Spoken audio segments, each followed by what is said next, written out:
The sun was beginning to set, casting an amber glow across the city park as shadows stretched along the pathways. The park, typically filled with joggers, families, and friends during the day, had started to empty out, leaving an air of quietude. Amidst this calm scene sat two striking young black women, twin sisters Amelia and Naomi Reed, both in their late 20s. Their sophisticated, professional attire and confident demeanors set them apart in the quiet, subdued surroundings. Amalia, with her dark curls framing her face, was a corporate lawyer known for her sharp mind and eloquent arguments.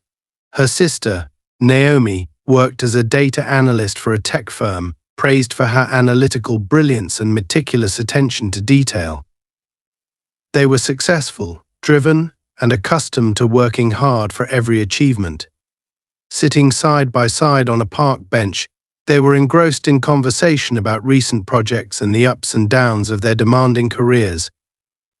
"Can you believe how that last meeting went?" Amalia chuckled, shaking her head. "They couldn't get a word in once I started dissecting their arguments." Naomi laughed, her eyes sparkling with amusement. "Classic Amalia. They never see you coming until it's too late. But hey, it's what you do best. At least you're not like me, stuck in spreadsheets all day." The sisters' voices carried warmth and pride, their bond clear in the easy flow of their words and shared laughter. The park was their usual place to unwind after a long day, a space to leave behind the tension of work and relax together. But today, unbeknownst to them, their peaceful moment was about to take a dark turn. Officer Rick Mason watched them from a distance, his eyes narrowing. In his late 40s, Mason was a veteran police officer, known in certain circles for his harsh demeanor and unspoken, but evident bias. Years on the force had solidified his narrow view of the world. He saw trouble where none existed, especially when it involved people who, in his mind, didn't belong. A black man or woman in a nice part of town, dressed sharply, suspicious. He had never taken well to what he perceived as defiance or disrespect, qualities he often attributed to anyone who dared to challenge his authority. As he eyed the two women, Mason's mind churned with assumptions. He couldn't fathom that they could just be sitting there, enjoying the evening like anyone else. To him, they must be involved in something suspicious, and their confident laughter only confirmed his biased suspicions. Two young black women dressed like they owned the place, he muttered to himself, his tone laced with disdain. This is no place for their type to be lounging around. With an air of authority, Mason approached, his footsteps heavy against the gravel path. His presence was meant to intimidate, a tactic he had used countless times to assert control. The sisters didn't notice him at first, still caught up in their conversation. But as he drew closer, his shadow loomed over them, cutting through the peaceful aura they had created.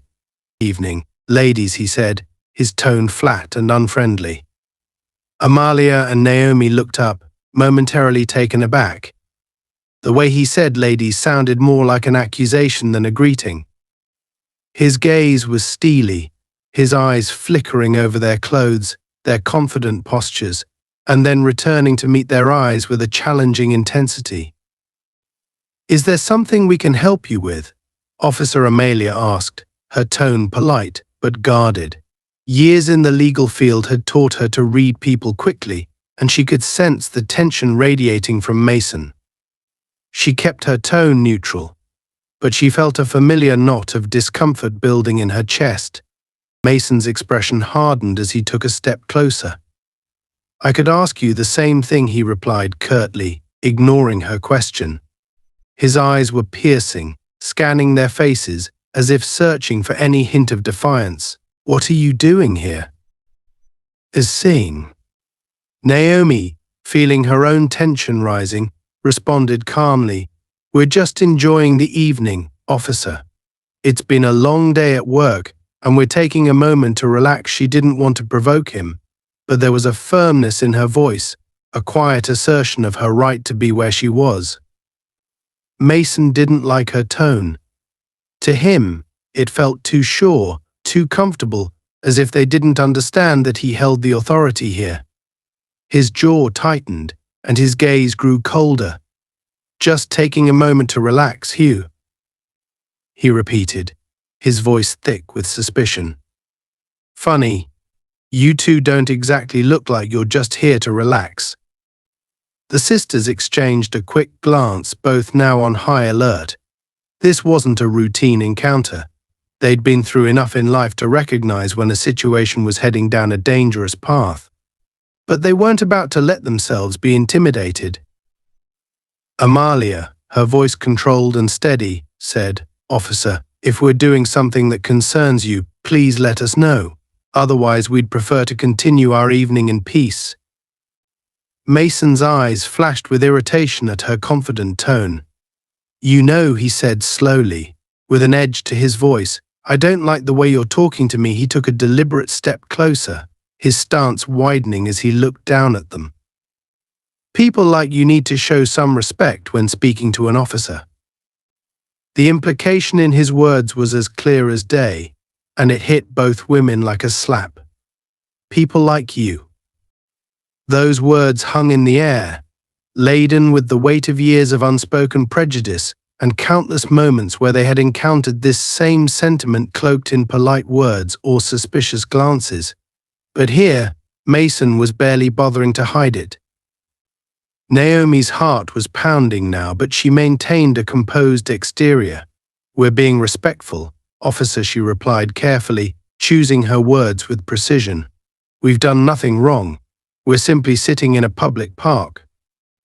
Mason's patience was wearing thin.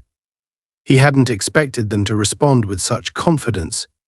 In his mind, he saw their calm demeanor as defiance, a challenge to his authority that he couldn't allow to stand. He decided to escalate.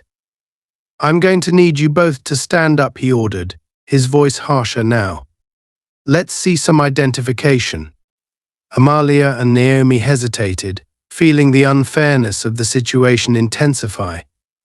But years of experience had taught them the importance of staying composed, of not giving any excuse for further aggression. Reluctantly, they began to stand, each reaching slowly for her ID. Amalia held out her ID, and Mason snatched it from her hand with an aggressive swipe. He barely looked at it before tossing it back to her, his eyes filled with contempt. "A lawyer, he sneered. "You don't fool me. Just because you dress up nice doesn't mean you belong here." Naomi's ID met the same treatment, and she bit her lip to stop herself from reacting. Her face, however, betrayed a glimmer of anger, something Mason noticed immediately. He saw it as a sign of insolence, and his posture grew even more rigid. "Is there a problem?" Officer Amalia asked, her voice tinged with the faintest hint of exasperation, despite her efforts to stay calm. "The problem is that you're acting suspiciously," Mason replied sharply, his hand moving instinctively to rest on his baton.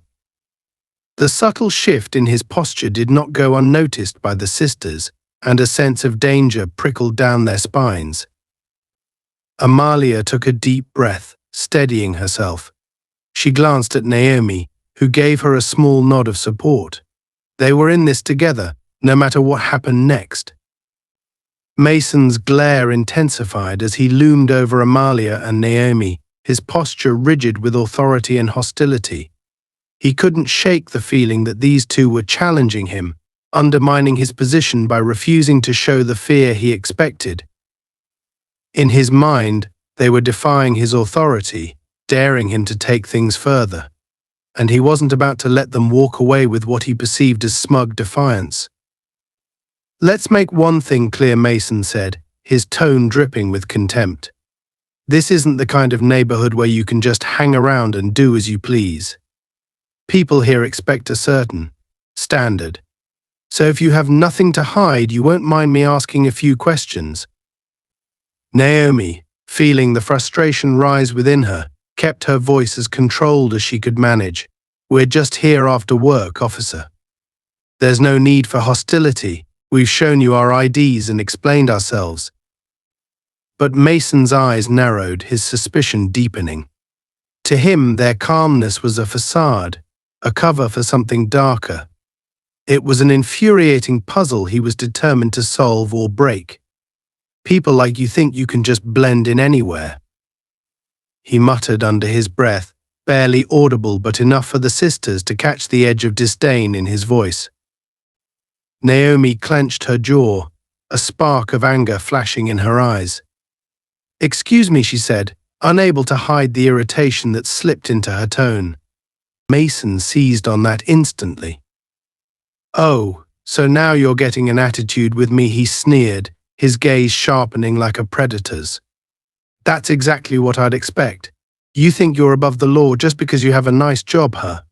You think you can talk to me however you want."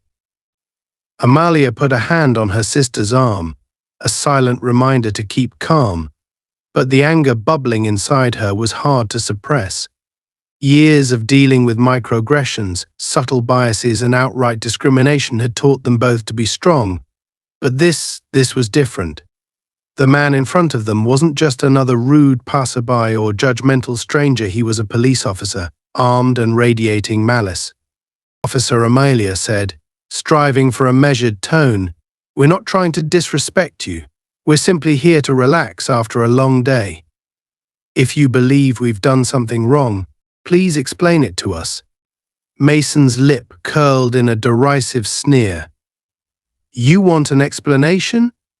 Here's one: I don't trust you. I don't trust anything about this little story you're trying to sell. In fact, I'm beginning to think you're hiding something.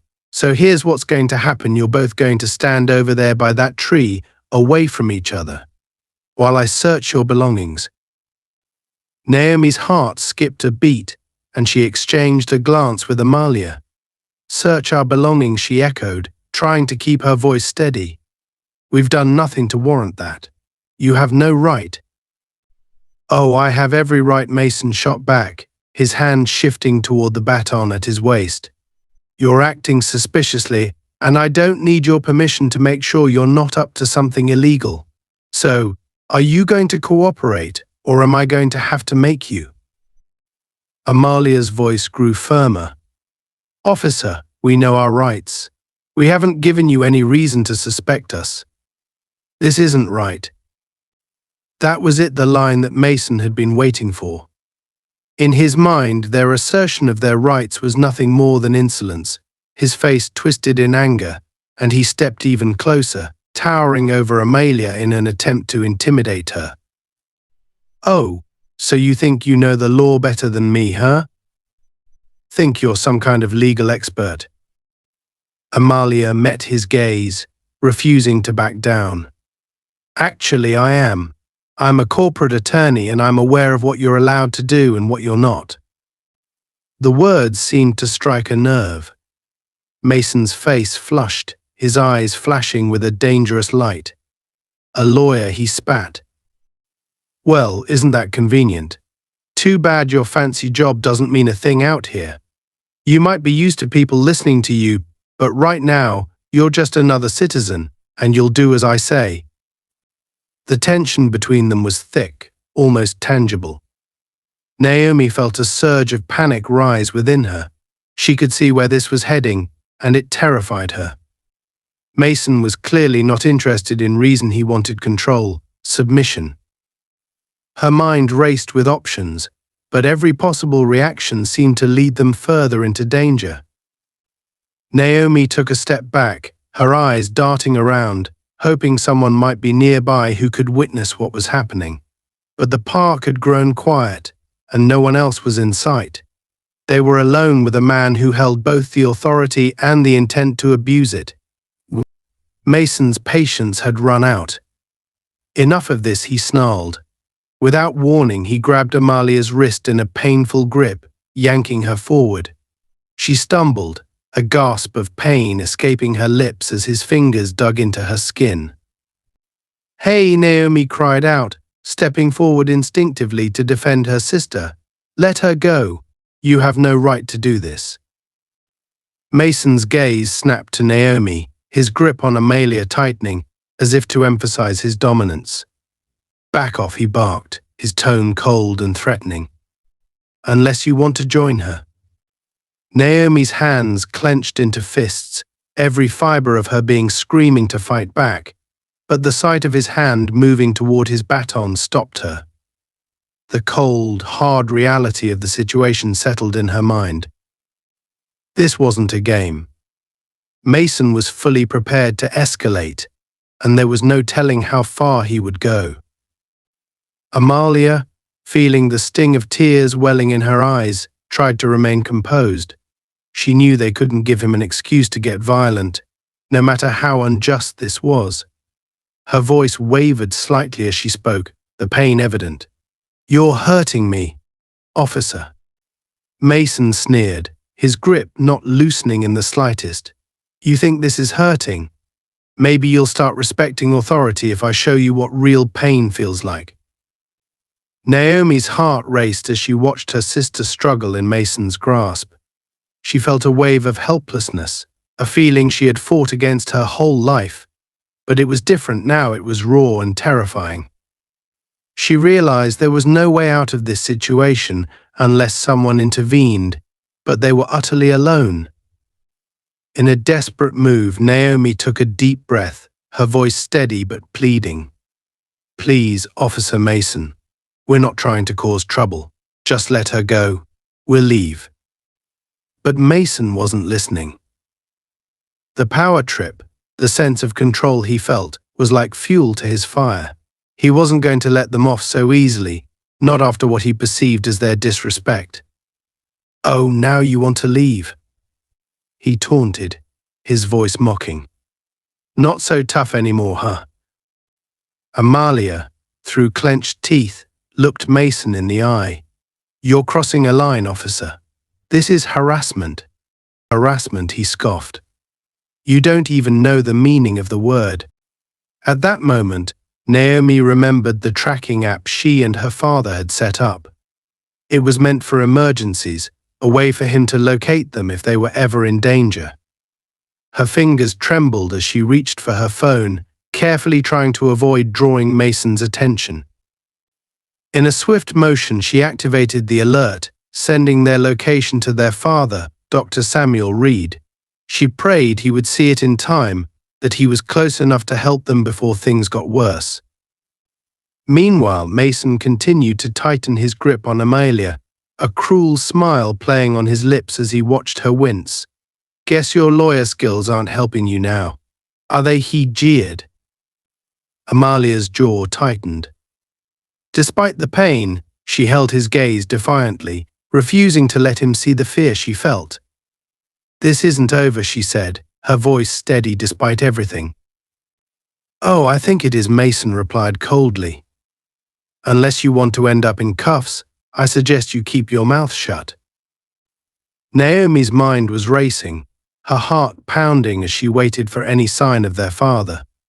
She could barely breathe, the air around them thick with tension and fear. Every second felt like an eternity as Mason continued to assert his dominance, his hold on Amalia unyielding. But little did Mason know that Dr. Samuel Reed was already on his way, and he wouldn't arrive quietly. Amalia's wrist throbbed in Officer Mason's grip, the pain sharp and unyielding as his fingers dug into her skin. She could feel the anger radiating off him, his sense of control feeding on her discomfort.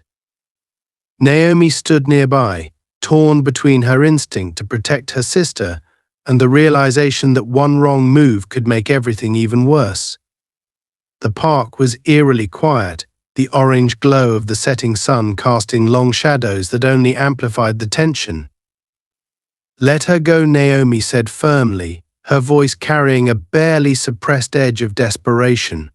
Her hands were clenched, her body taut with the urge to do something, anything, to pull her sister out of this man's hold.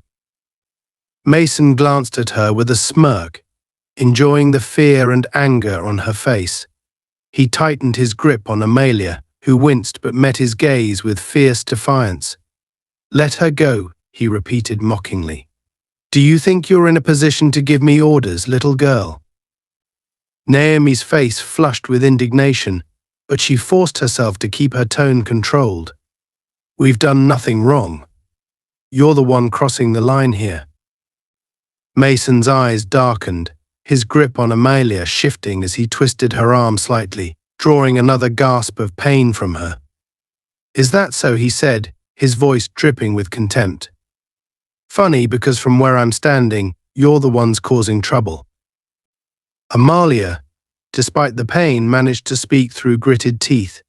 We're just sitting in a park, officer. That's not a crime. And you know it. But Mason's expression remained hard, unyielding.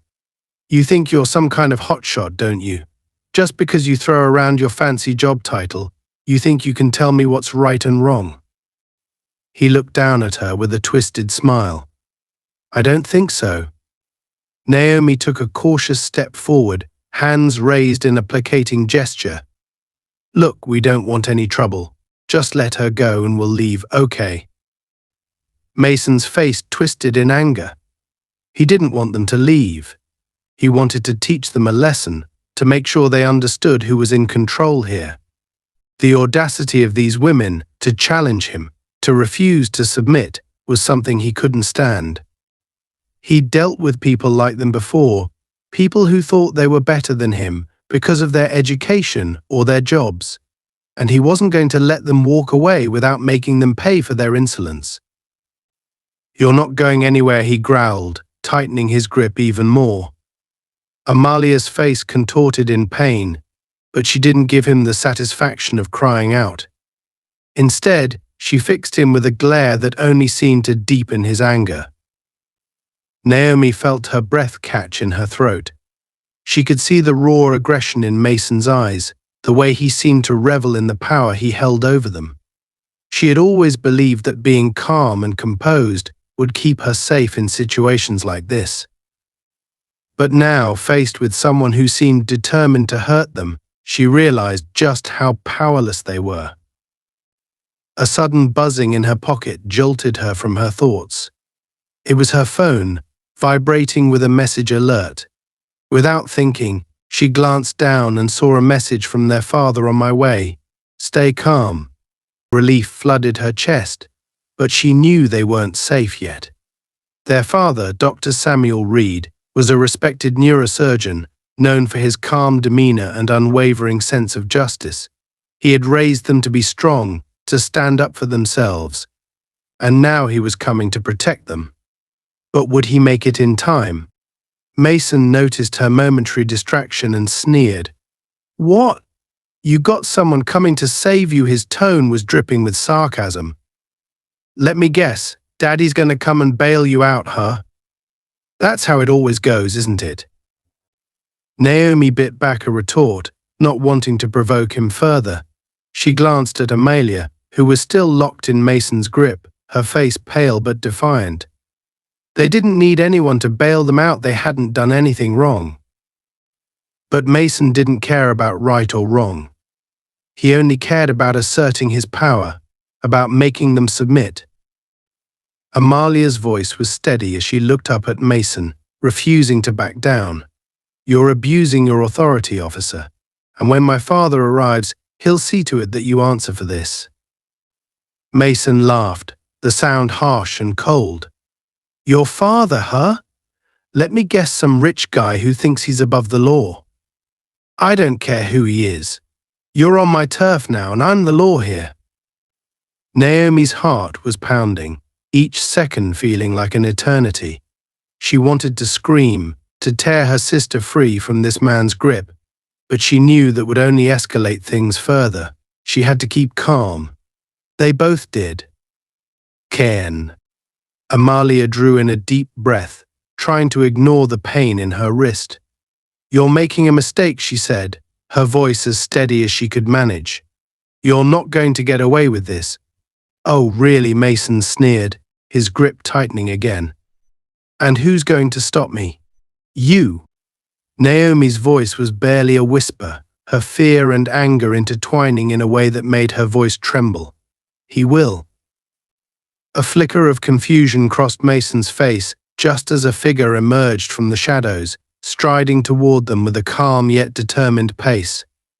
Dr. Samuel Reed was a tall, imposing man with a quiet strength that radiated from him. His face was composed, but his eyes burned with a fierce protectiveness as he took in the sight before him his daughters, one of them in pain, held in the grasp of a police officer who clearly had no intention of letting them go without a fight. Mason turned, momentarily taken aback by the sudden appearance of the older man. But his shock quickly turned to disdain as he took in Dr. Reed's clean-cut suit and authoritative bearing. "And who the hell are you?" he demanded, his voice laced with contempt. Dr. Reed didn't flinch, his eyes fixed on Mason, with a steady gaze that seemed to pierce right through him. "I'm their father," he said simply, his tone calm but carrying an unmistakable weight of authority. "And I suggest you take your hands off my daughter." Mason's lip curled in a sneer, but there was a flicker of uncertainty in his eyes. He could feel the intensity radiating from Dr. Reed, a force of control that rivaled his own aggressive posture. But he wasn't about to back down, not now, not in front of these people. "Oh, you think you can just walk in here and tell me what to do?" Mason snapped, trying to regain his composure. "I'm handling a situation here. Your daughters were acting suspiciously, and I have every right to question them." Dr. Reed took a step closer, his gaze never wavering. "Questioning is one thing, assault is another. Let her go." Mason's eyes flashed with anger.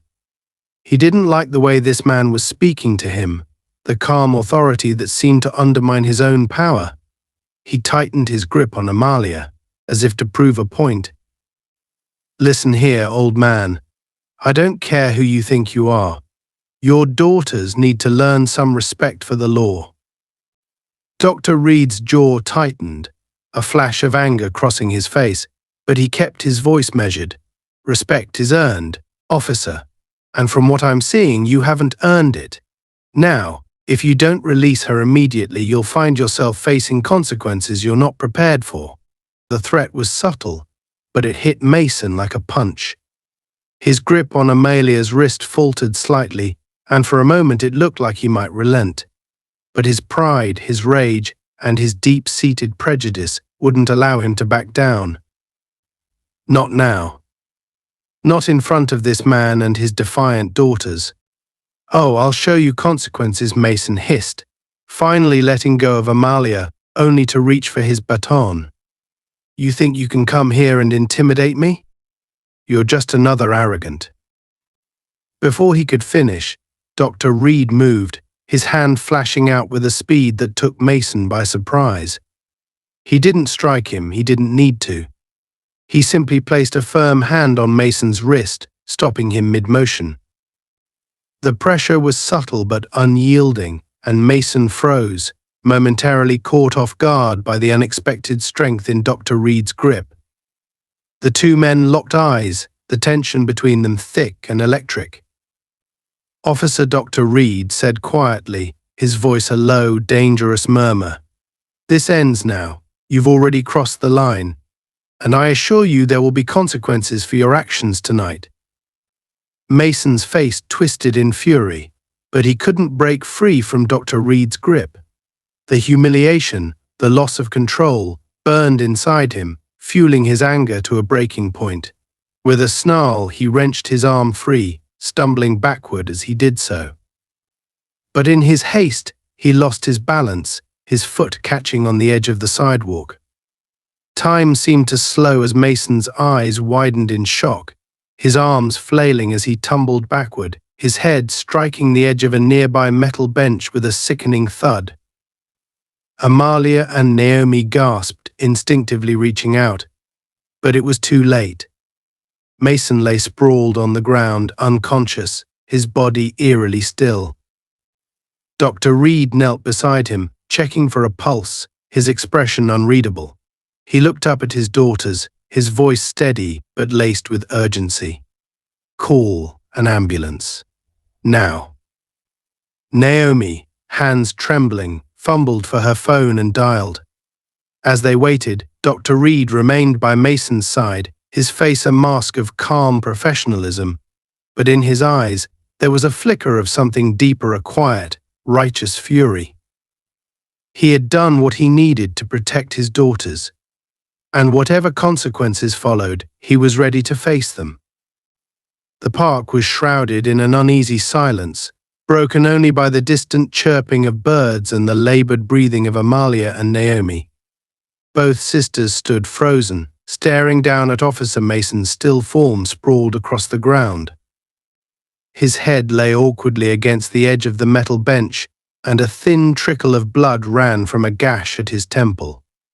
The sight was surreal. This man, who moments ago had wielded his authority so violently, now looked disturbingly vulnerable. Dr. Reed stayed crouched by Mason's side, his fingers pressed lightly against the officer's neck, checking for a pulse. His face was an impassive mask, the expression of a man accustomed to handling life and death situations. But beneath that professional exterior, a storm of emotions brewed, his paternal instincts warring with his medical ethics. Despite everything this man had done to his daughters, Reed couldn't simply stand by and watch him bleed out. He turned his head slightly toward his daughters, his voice calm but urgent. "Naomi, did you call for an ambulance?" "Yes, Dad." "They're on their way," Naomi replied, her voice barely a whisper, still shaken from the confrontation. Her hands trembled as she clutched her phone, the adrenaline from the encounter slowly draining, leaving behind a raw, aching fear. She and Amalia exchanged a look, both of them grappling with the surreal turn of events. Moments ago they had been victims of Mason's aggression, and now he lay unconscious at their feet. Amalia knelt beside her father, her voice laced with an edge of bitterness. "Dad, after everything he did, why are you helping him?" The question was loaded, underpinned by years of witnessing their father's unwavering integrity and his refusal to let anger cloud his judgment. But this was different. Mason had attacked them, used his power to degrade and harm them. How could her father remain so composed? Dr. Reed's gaze remained fixed on Mason, his expression impenetrable. "Because I have a duty, Amalia. This isn't about him, it's about who we are." He looked up at her, and in his eyes, she saw a profound sadness mingled with a fierce resolve. "If I leave him like this, I'm no better than he is. I can't allow his actions to change who we are or what we stand for." The words hung heavy in the air, and Amalia felt a sting of guilt, mingled with a deep admiration for her father. This was the man who had raised them, teaching them to be strong but compassionate, to fight injustice, but never let hatred cloud their actions. Even now, with their aggressor at his mercy, he maintained that integrity. Before she could respond, the distant sound of sirens pierced the stillness. Red and blue lights flashed across the park as an ambulance, followed closely by 2 police cars, approached the scene. Dr. Reed straightened, stepping back from Mason's body, his gaze steely as he prepared to face whatever came next. Amalia and Naomi instinctively moved closer to their father, drawing strength from his calm presence as the emergency responders arrived. The paramedics moved quickly, assessing Mason's condition and securing him onto a stretcher. One of the paramedics shot a questioning look at Dr. Reed, noticing the blood on his hands and his controlled demeanor. "Are you a doctor?" she asked, noting his authoritative stance. "Yes, I'm Dr. Samuel Reed. I administered basic first aid to stabilize him until you arrived," he replied, his tone neutral. The paramedic nodded in understanding, glancing between him and the officer with an air of professional respect. Dr. Reed's calm demeanor and immediate assistance had likely bought Mason precious time, and the paramedic knew it. As Mason was lifted onto the stretcher, 2 uniformed police officers stepped forward, one of them a young officer with a skeptical expression, and the other, a seasoned veteran with graying hair and a weary look in his eyes. The older officer, Detective Carl Simmons, eyed the family with a measured gaze, his expression unreadable as he sized up the situation. "Dr. Reed," I presume Simmons asked, his voice carrying a note of restrained authority. Dr. Reed nodded, meeting his gaze with an unflinching calm. "That's correct. And these are my daughters, Amalia and Naomi." Simmons glanced at the two young women, his gaze lingering on the faint bruises on Amalia's wrist and the tension etched across their faces. He had been around long enough to recognize the signs of trauma, and it didn't take much to piece together that something serious had transpired here. "Would you mind explaining what happened?" Simmons asked, his tone neutral, but with an edge of formality that suggested he was carefully assessing every word. Dr. Reed's gaze hardened slightly. "Officer Mason approached my daughters without cause, physically assaulted them, and escalated the situation without justification. I arrived to find him using excessive force, and when I intervened, he became increasingly aggressive. In the ensuing confrontation, he lost his balance and struck his head." The younger officer, Officer Davis, looked unconvinced, his gaze darting between the sisters and Dr. Reed. "So, you're saying this was an accident?" His tone was skeptical, as if unwilling to believe that one of their own could have been at fault. Amalia took a step forward, her voice steady but laced with the anger simmering beneath her calm exterior. "Officer Mason attacked us without provocation. He threw me to the ground, twisted my arm, and refused to listen when we tried to explain ourselves. My father only intervened to stop him from hurting us further." Davis looked ready to interject, but Simmons held up a hand, silencing him. "That's enough, Davis." He turned back to Dr. Reed and his daughters, his gaze more sympathetic but still cautious. "I understand this must have been a traumatic experience, and I assure you, there will be a full investigation into Officer Mason's actions. For now, we'll need to take your statements." Dr. Reed inclined his head, his demeanor as composed as ever. "Of course, Detective, we want a full and transparent investigation as well. My daughters deserve justice." Simmons nodded, his expression softening slightly as he regarded the family. "You'll have it, Dr. Reed. I'll make sure of that." There was a quiet sincerity in his words, a promise that seemed to carry weight, despite the systemic biases that often clouded such investigations. The officers took their statements one by one, and as the family recounted the details of the incident, the paramedics loaded Mason into the ambulance, his unconscious form still strapped to the stretcher. Dr. Reed noted the quiet exchange of looks between the officers, a mixture of concern, shock, and discomfort as they listened to the story.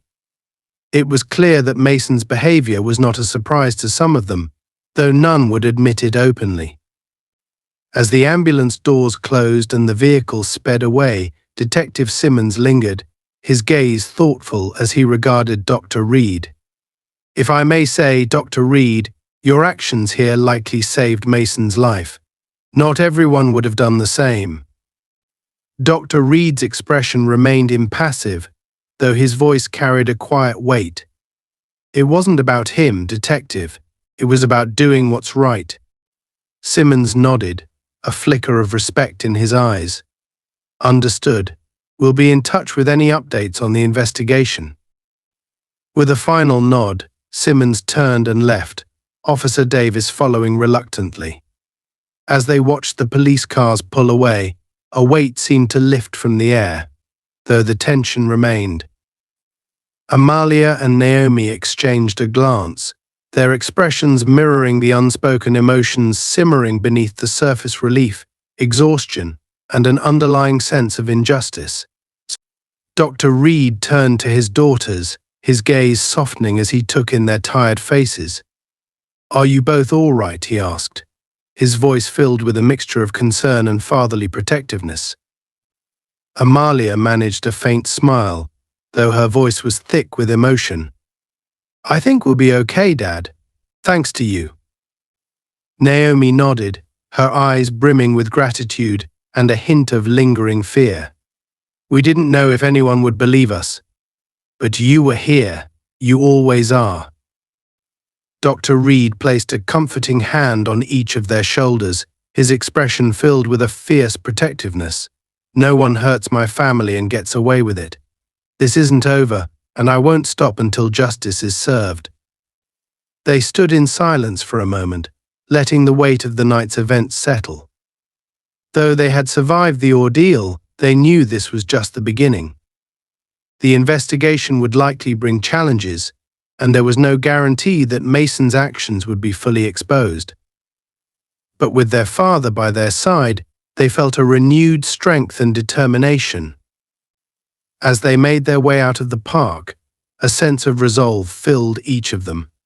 They had faced prejudice and violence, but they were stronger than the forces that tried to bring them down. And with the truth on their side, they would fight not just for themselves, but for every person who had been wronged by those who abused their power. Dr. Reed knew the battle ahead wouldn't be easy. He had witnessed the ways systems could protect their own, the quiet complicity that allowed injustice to flourish.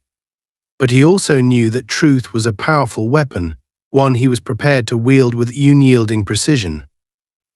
In his mind, Mason's face lingered, a reminder of the hatred and cruelty that still existed in the world. But for every Mason, there were people like his daughters, strong, resilient, and unwilling to be silenced. He would stand by them, no matter the cost, until the scales of justice tipped in their favor. And as they left the park behind, each step echoing with a silent promise, Dr. Reed felt a fierce pride in his daughters. Together they would face whatever came next, fortified by their shared resolve and the knowledge that no one could break their spirit. Days passed after the incident in the park, but the memory remained vivid in the minds of Dr. Samuel Reed and his daughters, Amalia and Naomi. Each moment replayed itself with haunting clarity: Mason's contemptuous sneer, the agonizing pressure of his grip on Amalia's wrist, the sickening thud of his head against the bench. Though Mason lay in a coma at the hospital, the weight of his aggression and the trauma he inflicted clung to the Reeds like a dark shadow. For Dr. Reed, the incident had sparked a fire of determination. He knew the complexities of the justice system and the systemic biases that often shielded those in positions of power. He was a man who believed in justice, and he wasn't naive to the reality that Mason's actions would likely be defended by a police department eager to avoid public scrutiny. As Amalia and Naomi struggled to return to their routines, Dr. Reed began gathering evidence, preparing himself for the challenges ahead. He contacted legal experts and consulted with colleagues who specialized in civil rights cases, building a foundation for the fight he knew lay ahead. This wasn't just about what happened to his daughters, it was about a pattern of abuse, a demand for accountability in a system that all too often enabled those with authority to act without consequence. Meanwhile, the police department had initiated an internal investigation, though the process felt opaque and shrouded in bureaucratic delays. Days turned into a week, and with every call for updates, Dr. Reed was met with vague assurances that the matter was being thoroughly reviewed. The family's patience wore thin, but their resolve remained unbroken. One evening, as the Reeds sat in their living room, they received an unexpected visitor, Detective Carl Simmons. He stood on their doorstep, his expression grim but resolute. He had been one of the few officers on the scene the night of the incident, and something about his demeanor told Dr. Reed that he hadn't come to deliver easy answers. Dr. Reed, Amalia, Naomi Simmons greeted them, nodding respectfully. "Thank you for seeing me on such short notice." Dr. Reed gestured for him to sit, his expression guarded. "Detective, we appreciate any information you can provide. We haven't heard much about the investigation into Officer Mason's actions." Simmons nodded, glancing at the sisters, who watched him with tense expressions. I came because, well, there's something you need to know. The investigation has been complicated. Mason has friends on the force, people who are trying to shield him from any repercussions. They're arguing that he was simply doing his job, and that the incident in the park was an unfortunate accident. Amalia's jaw tightened, a flicker of anger crossing her face. An accident. He assaulted us. That was no accident, Detective. Simmons nodded, his expression grave. I understand that, and I believe you. But Mason's supporters are pushing back hard. They're even going so far as to suggest that you provoked him, that he had reason to believe you posed a threat. Naomi's face paled, her hands clenched into fists. A threat. We were sitting on a bench, talking. How could anyone believe that was a threat? Simmons took a deep breath, his gaze steady. I know it's absurd, but the people protecting Mason are doing everything they can to cast doubt on your story. They're trying to paint a picture that justifies his actions. Dr. Reed's expression remained calm, but there was a cold fury simmering beneath his composed exterior. Detective, is there anything we can do to ensure that the truth isn't buried under these lies? Simmons hesitated, then nodded slowly. Yes, I came here because I want to help you, but I need to be careful. If anyone finds out that I'm cooperating with you, let's just say my career would be in jeopardy. Amalia leaned forward, her voice steady but filled with determination. Detective, whatever it takes. We can't let Mason or his allies manipulate this investigation. We're prepared to fight. Simmons gave a faint, approving nod. Good. Because that's exactly what you'll need to do. He pulled a small flash drive from his pocket, holding it out to Dr. Reed. This drive contains footage from a security camera near the park. It captured part of the incident, enough to show Mason's initial aggression.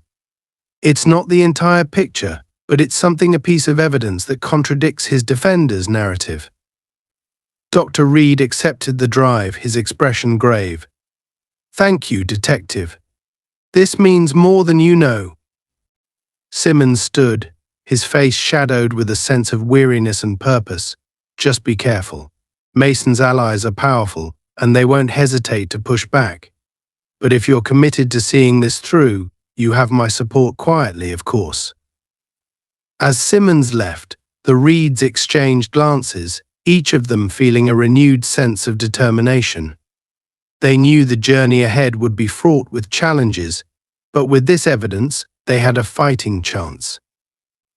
Over the next several days, Dr. Reed worked tirelessly with legal advisors, preparing for the inevitable confrontation with the police department. The footage from Simmons was a powerful tool, but they needed more to make their case indisputable. They gathered character witnesses, people who could attest to Mason's history of aggression and his reputation for targeting people of color.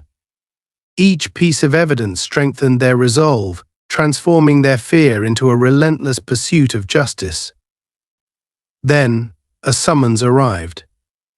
The police department was holding a hearing to review the incident, ostensibly to determine whether Mason's actions warranted disciplinary action. But Dr. Reed knew that this hearing was about more than discipline. It was about a system grappling with its own accountability.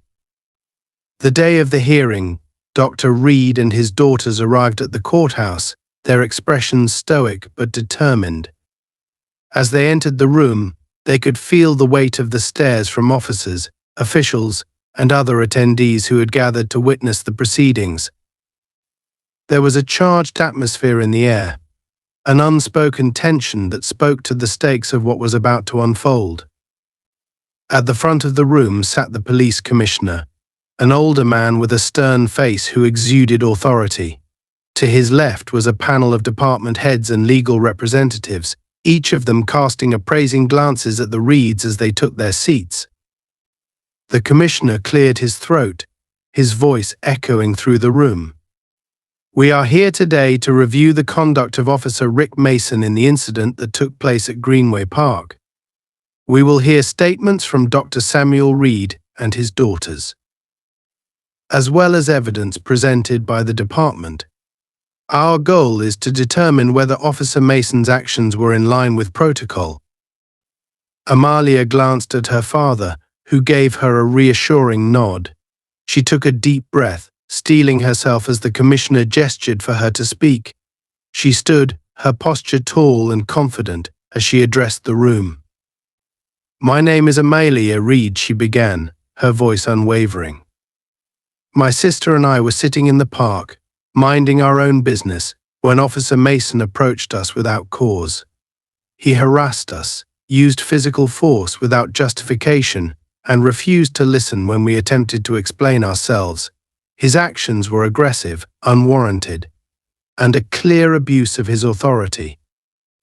The commissioner watched her intently, his expression unreadable, but there was a flicker of something in his gaze, perhaps surprise at her composure, or maybe a hint of respect. Naomi spoke next, her tone calm but filled with emotion. "Officer Mason threw us to the ground, twisted our arms, and treated us as though we were criminals simply for being there. His actions were not only unprofessional but a violation of our rights. No one should have to endure that kind of treatment." When Dr. Reed stood, his presence seemed to fill the room. His voice was calm but carried an unmistakable authority. "As a physician and a father, I am appalled by Officer Mason's conduct. My daughters did nothing wrong, yet they were treated as suspects, as threats. I stepped in to protect them, and I will continue to do so until justice is served." With their statements given, the Reeds sat as the department's representatives presented their version of events.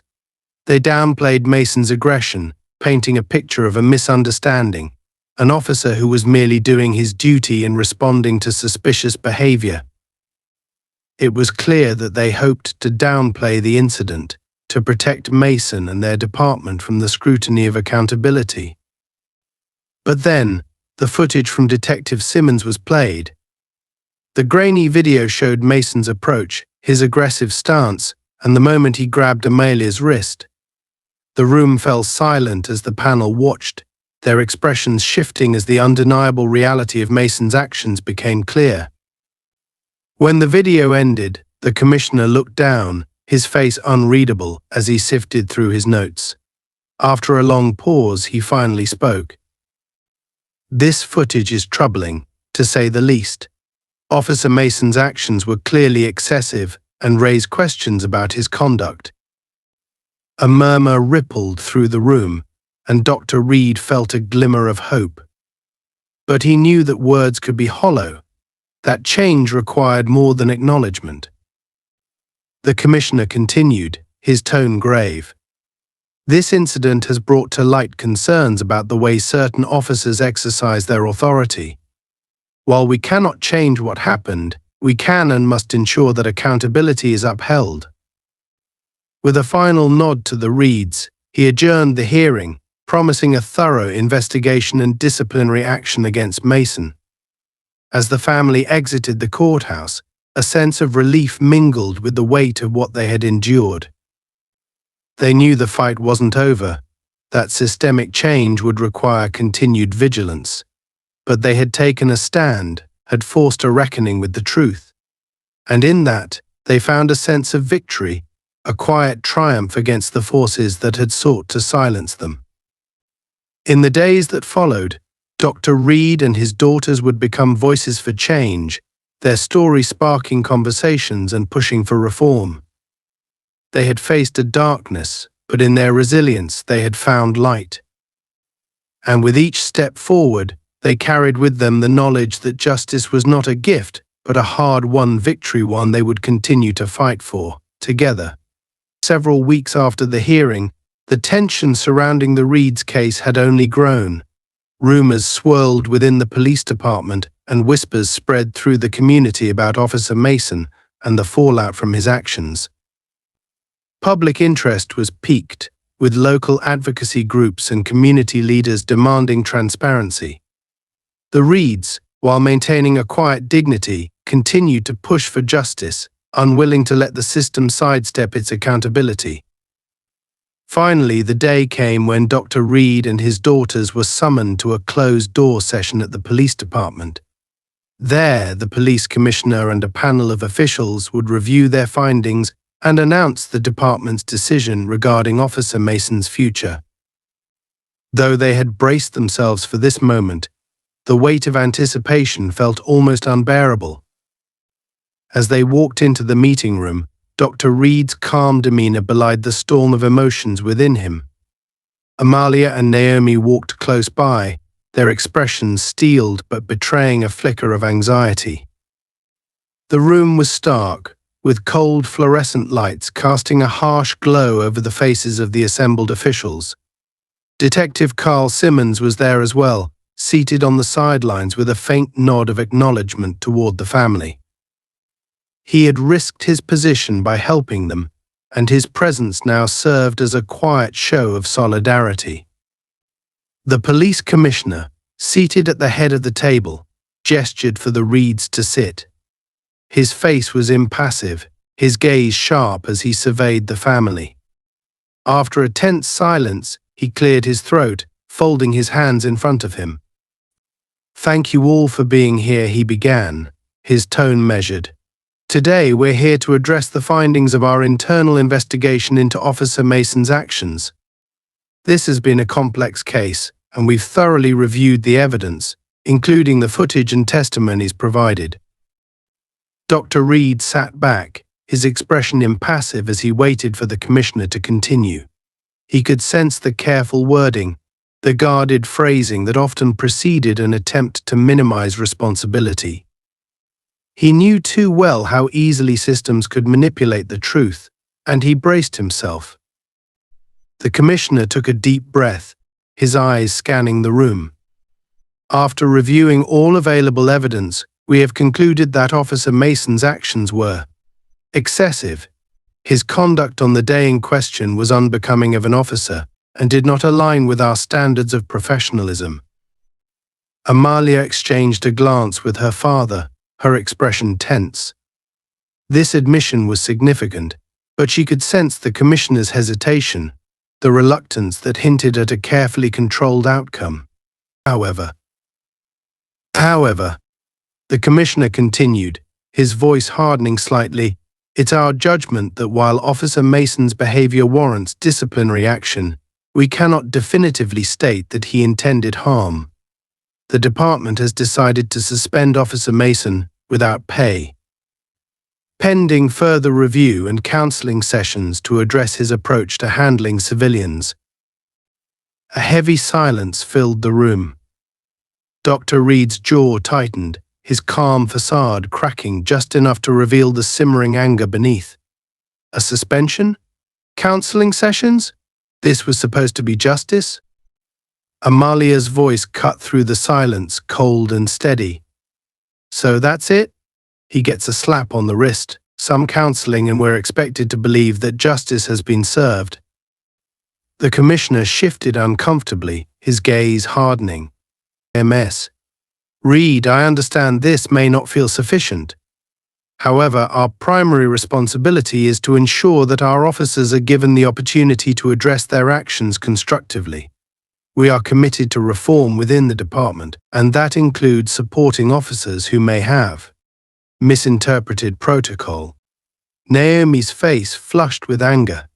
"Misinterpreted protocol," she echoed, her voice trembling. "He threw my sister to the ground, twisted her arm, and threatened us simply for sitting in a park. This isn't a misinterpretation, it's abuse, and you're treating it like a minor infraction." The commissioner's gaze flickered, but he maintained his composure. "I assure you we take this matter very seriously. Officer Mason will undergo extensive training on de-escalation and appropriate use of force." Dr. Reed's patience finally gave way. He leaned forward, his voice a quiet, controlled fury. "Commissioner, with all due respect, this is a travesty. My daughters were assaulted by a man who wielded his authority like a weapon, and you're offering him retraining. If this is how the department handles clear abuse, then what hope is there for real accountability? The commissioner's expression hardened, a defensive edge creeping into his voice. Dr. Reed, the decision was made in accordance with departmental policy. Officer Mason's record has been taken into account, as well as the context of the situation. Dr. Reed's eyes narrowed. The context is that a man with a badge felt emboldened to attack two innocent women because he saw them as less than human. And you, Commissioner, are letting him walk away with barely a consequence. Detective Simmons shifted uncomfortably, his face betraying a flash of frustration. He had hoped for a stronger stance, a clear acknowledgement of the harm Mason had caused. But it was clear that the system had fallen back on its habit of protecting its own. Amalia clenched her fists, struggling to keep her voice steady. Commissioner, we didn't come here expecting a miracle, but we did expect accountability. This decision doesn't just affect us, it sends a message that officers can act with impunity, that they can hurt people, and the worst they'll face is a brief suspension. The commissioner looked down, an unreadable expression crossing his face.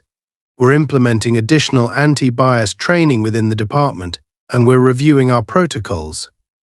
This incident will not be overlooked, but we must balance our response with the need to support our officers. Dr. Reed felt a bitter taste in his mouth. It was the same justification he'd heard countless times in his career: support the institution, even at the expense of the individuals it harmed. He leaned forward, his voice a low, controlled thunder. Then understand this, Commissioner. Your institution has failed my family. This so-called support you offer to your officers, it comes at the cost of public trust. And that trust, once broken, isn't easily rebuilt. The room fell silent, the weight of his words settling heavily in the air. The commissioner shifted uncomfortably, but he didn't respond, his gaze dropping to the papers in front of him. Dr. Reed rose slowly, his gaze sweeping over the officials, his daughters standing at his side. He felt a fierce pride in their strength, their refusal to let injustice pass unchallenged. As they turned to leave, the atmosphere in the room was tense, as though the very walls bore witness to the hollow promises of change that rang all too familiar. Outside, as they stepped into the crisp evening air, Dr. Reed took a deep breath, the frustration slowly giving way to a steely resolve. This isn't over, he said quietly, his gaze fixed on some distant point. We'll keep pushing, keep fighting until real change happens. Amalia and Naomi exchanged determined glances, their father's words igniting a fresh sense of purpose within them. This wasn't just their fight anymore. They had been given a platform, a chance to expose the deep flaws within a system that had protected Mason at their expense. Over the next few weeks, Dr. Reed and his daughters became vocal advocates for police reform, speaking at community events and meeting with local leaders. Their story resonated, drawing attention from civil rights organizations and inspiring others who had faced similar injustices to come forward.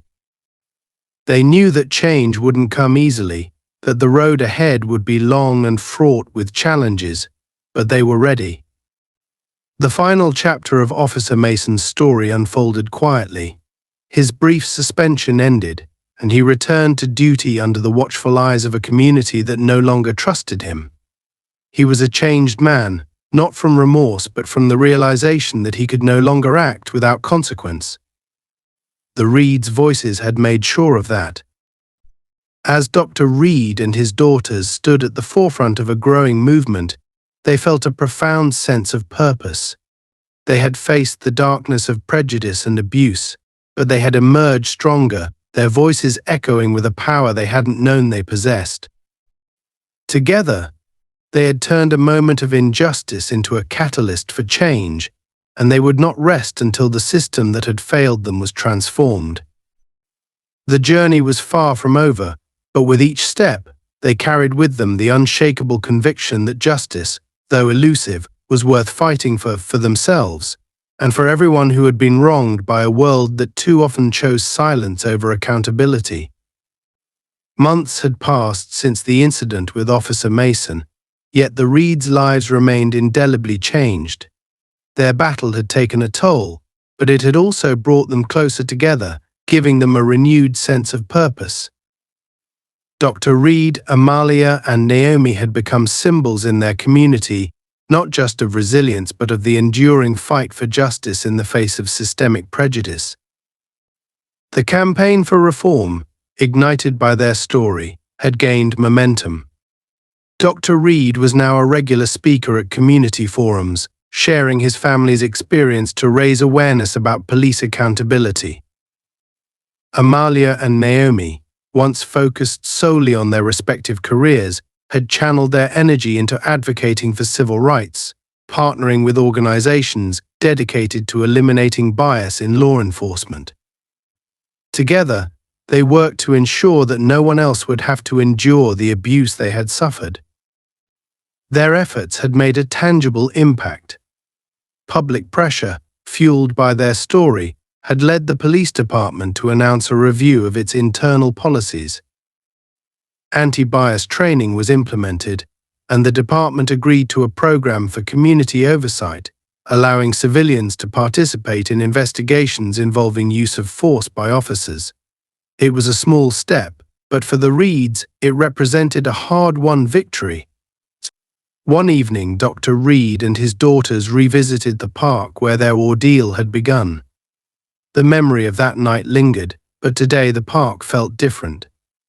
Families strolled under the gentle glow of streetlights, children played near the benches, and the faint sound of laughter filled the air. This place, once tainted by fear and anger, had become a symbol of their strength. They sat together on the same bench where Amalia and Naomi had been that night, looking around at the peaceful scene. Amalia broke the silence, her voice soft. "It's strange being back here. I didn't think I'd ever want to come to this park again." Naomi nodded, glancing at her father. "But I'm glad we did. This place is part of our story now. We faced something terrible here, but we didn't let it break us." Dr. Reed looked at his daughters, pride filling his gaze. "That night you both showed a strength I hadn't even realized you possessed. What we've done since then, it matters. You've both become voices for change, and that's something to be proud of." They sat in comfortable silence, each of them reflecting on the journey they'd endured. The fight for justice had been exhausting, filled with moments of frustration and doubt. But through it all, they had never wavered in their resolve. They had learned to transform their pain into purpose, turning a single incident of abuse into a force for change. As they prepared to leave, an elderly woman approached, her face etched with gratitude. "Dr. Reed," she said, her voice warm. "I just wanted to thank you and your daughters. What you did. It's given people hope. My grandson was treated unfairly once, but no one listened. Seeing you all stand up like that, it means a lot to families like mine." Dr. Reed took her hand, his voice filled with sincerity. "Thank you. We fought for ourselves, but we also fought for everyone who's been wronged. This isn't the end, it's only the beginning. Change doesn't come easily, but if we stand together, we can make it happen." The woman smiled, her eyes shining with hope. She bid them farewell, and as she walked away, the Reeds exchanged a look, feeling the depth of her words. Their struggle had resonated, inspiring others to speak up, to demand a system that served and protected everyone equally. They left the park that night with a sense of peace, knowing that their journey had been meaningful. Though there would always be more to fight for, they had carved out a space for justice and resilience in their community. The scars from that night in the park would remain, but they had transformed those wounds into a legacy of strength and perseverance. The Reeds walked away, side by side with the quiet confidence of people who had faced the worst and emerged stronger. They carried with them the knowledge that, While they could not change the past, they had reshaped the future, not only for themselves but for those who would come after them.